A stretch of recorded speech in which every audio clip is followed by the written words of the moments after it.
On va parler du caviar aujourd'hui. Oui, la découverte du caviar, les fêtes approchent. Alors c'est très très cher, ça fait rêver. Nous allons vous faire découvrir les étapes de production et nous sommes à Neuvic, en Dordogne.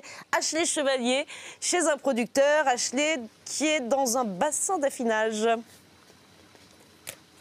Effectivement, c'est le bassin d'affinage, la dernière étape avant qu'on pêche les poissons, qu'on les sorte de l'eau. Dans ce bassin, il y a une trentaine d'esturgeons. Ils ont tous au moins 6 ans, c'est le temps minimum nécessaire pour que les esturgeons produisent des œufs et donc du caviar. Pour certaines espèces, c'est beaucoup plus long, il faut attendre 20 ans. En fait, c'est pour ça que le caviar coûte si cher. Ce matin, nous allons les sortir et vous allez voir qu'après cette longue attente, la production du caviar est, elle, assez rapide. D'ici 1 heure et quart environ, les œufs qui sont dans ce poisson seront dans une boîte de caviar. On va vous montrer toutes les étapes ce matin. Incroyable image en direct d'Olivier Saint-Paul. Je croyais que la Dordogne, c'était pas la terre du canard, la Dordogne. Mais non, c'est aussi la terre du caviar. La grippe aviaire, il vaut mieux se rabattre sur le caviar. Oui, c'est vrai. Bonne idée, Christophe Barbier, effectivement. Christophe Barbier. À tout à l'heure, Ashley. Superbe. Ashley direct. Ashley, c'est notre fil rouge ce matin, la reporter de première édition.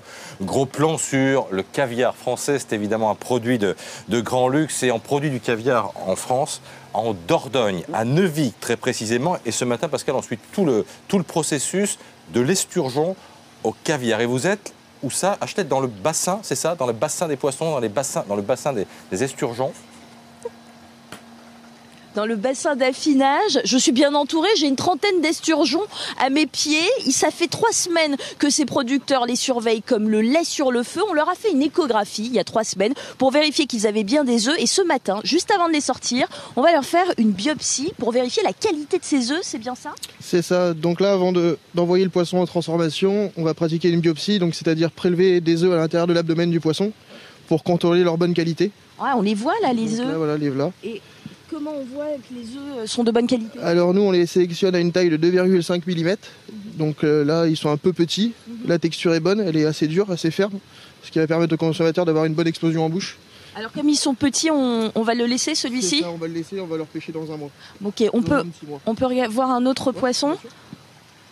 Alors là, vous lui faites un petit soin quand même. Voilà, on désinfecte la plaie qu'on vient de créer. Ça leur fait pas mal? D'accord. Alors là, on attend un autre esturgeon qui a 10 ans. J'aimerais vraiment vous le montrer. Il est énorme. Et plus on attend, plus le caviar est de qualité. En fait, c'est pour ça qu'il est si cher. Quand on parle du beluga, c'est un caviar pour lequel il faut attendre 20 ans. Regardez cet esturgeon. Alors, on va vite montrer les œufs.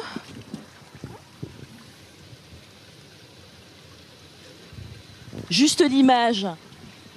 Voilà.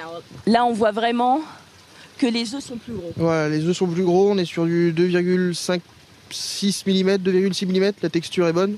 Donc ça, c'est un poisson qu'on va pouvoir transformer dans l'heure qui arrive. Bon, on va le sortir, on l'emmène au labo. On vous retrouve tout à l'heure. Passionnant, image en direct d'Olivier Saint-Paul, donc le caviar en direct, caviar de Dordogne, parce qu'il n'y a pas que du canard. Non, c'est vrai. Du caviar donc aussi. Avant de retrouver Nicolas Dose, un petit crochet par le caviar français. C'est notre fil rouge ce matin. Nous sommes dans Dordogne, très précisément à Neuvic. Voilà.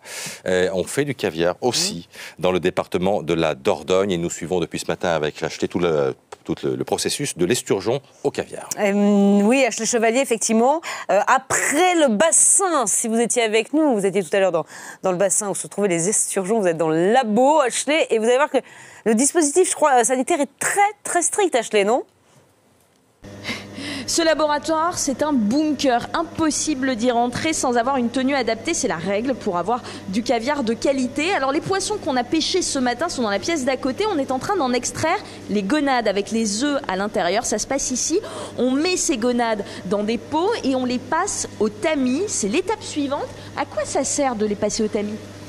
Le tamisage sert à séparer le caviar du tissu folliculaire et de la graisse. Vous les triez ? Oui, ça permet de trier les œufs, de séparer les œufs de tout le reste de la matière qu'on utilise nous pour faire des savons ensuite. L'étape suivante, c'est le rinçage. On les rince plusieurs fois très délicatement. Le caviar est ensuite prêt à être salé ici.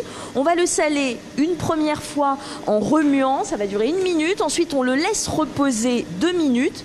Et juste après ça, vous voyez, c'est très rapide. Le caviar est prêt à être goûté. Je peux y aller?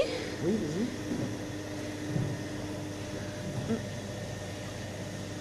Un pot de caviar comme celui-ci, ça coûte combien? 500 grammes, 1000 euros. 1000 euros.